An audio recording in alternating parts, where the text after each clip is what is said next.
Homelander. Homelander is what happens when godlike power is given to someone who was never allowed to be human. He wasn't born. He was engineered in a lab by Voght using Soldier Boy's genetic material, and from the very beginning his life was nothing but control.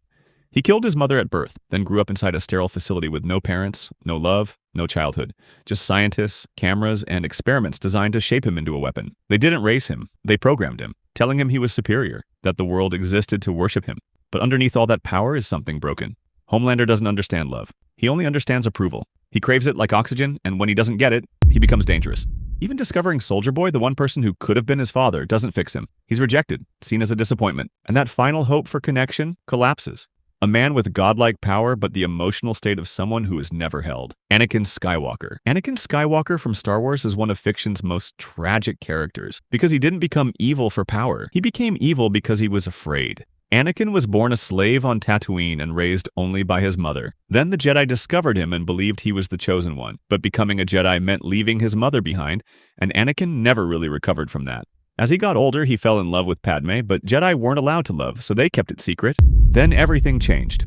Anakin started seeing visions of Padme dying, and after already losing his mother, he couldn't accept losing someone again. That fear slowly took over him. Then Palpatine stepped in and promised him something nobody else could: the power to save Padme. Aww. So Anakin made a choice. He turned against the Jedi and became Darth Vader. But the saddest part is, in trying to save Padme, he ended up losing her anyway. He lost his friends, lost his family, and lost himself. Years later, his son Luke reminded him who he really was. And for one final moment, Anakin Skywalker came back. Arthur Morgan. Arthur Morgan from Red Dead Redemption 2, he is one of fiction's most tragic characters.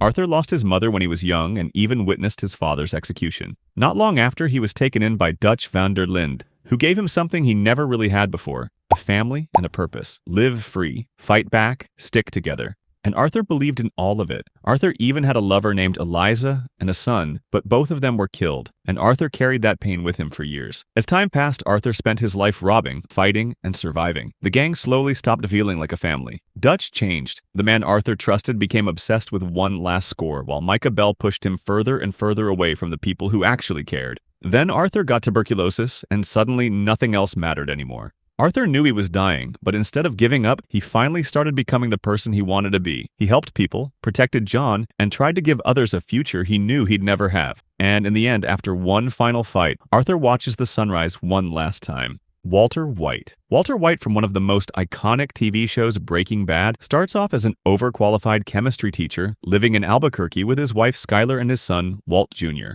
At the start, Walt is living a quiet and frustrating life. He's underpaid, overlooked, and stuck watching other people succeed while he struggles to support his family. Years earlier, Walter helped found a company that would later become worth billions.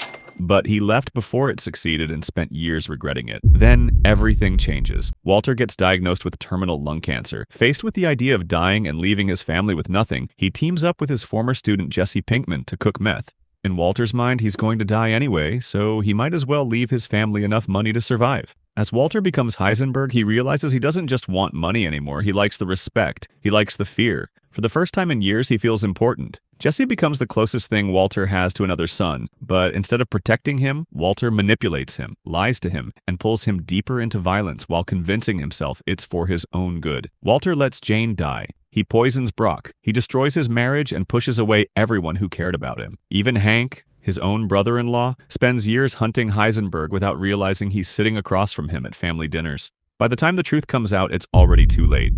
Walter loses almost everything. His family hates him. Jesse ends up broken. Walter returns one last time, frees Jesse, and dies alone in the same place where Heisenberg truly began. Kratos. Kratos from the God of War series started out as a Spartan warrior, trained from childhood to fight and survive. He became one of Sparta's greatest warriors, but during a losing battle, Kratos made a desperate choice. He called for help from Ares, the god of war. In exchange for power, Kratos became his servant and was given the Blades of Chaos, weapons chained to his arms as a symbol that he no longer belonged to himself. But Ares wanted to turn Kratos into the perfect warrior, so he tricked him.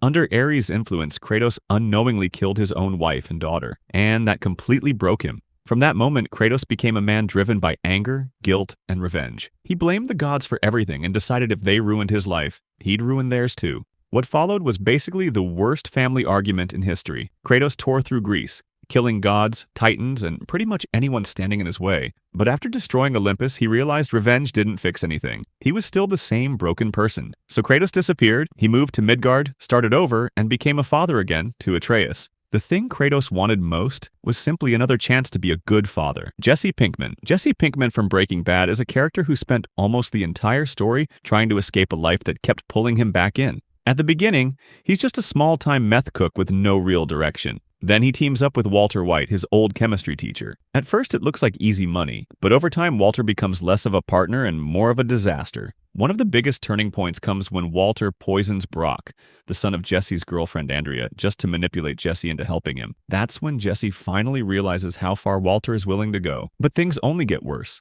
Jesse watches Jane die, someone he truly cared about, and never really recovers from it. Later, he's forced into killing Gale, something that completely destroys him inside. And then comes the worst part. Jesse is kidnapped by Jack Welker's gang. They chain him up, beat him, and force him to cook meth for them like a prisoner. When Jesse tries to escape, they kill Andrea to make sure he never tries again. By that point, Jesse has lost almost everything: his friends, his future, the people he loved. In the end, Walter returns and helps Jesse escape.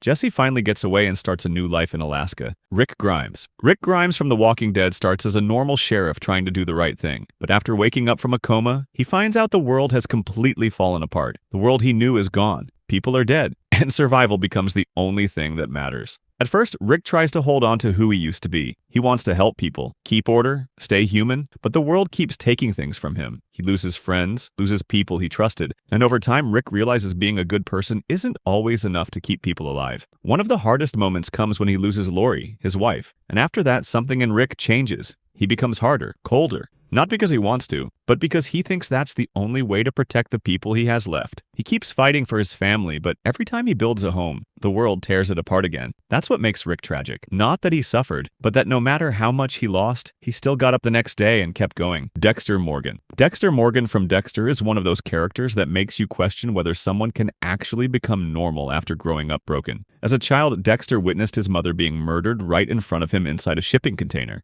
That moment completely changed him. Later, he was adopted by Harry Morgan, a police officer who noticed something was wrong early on.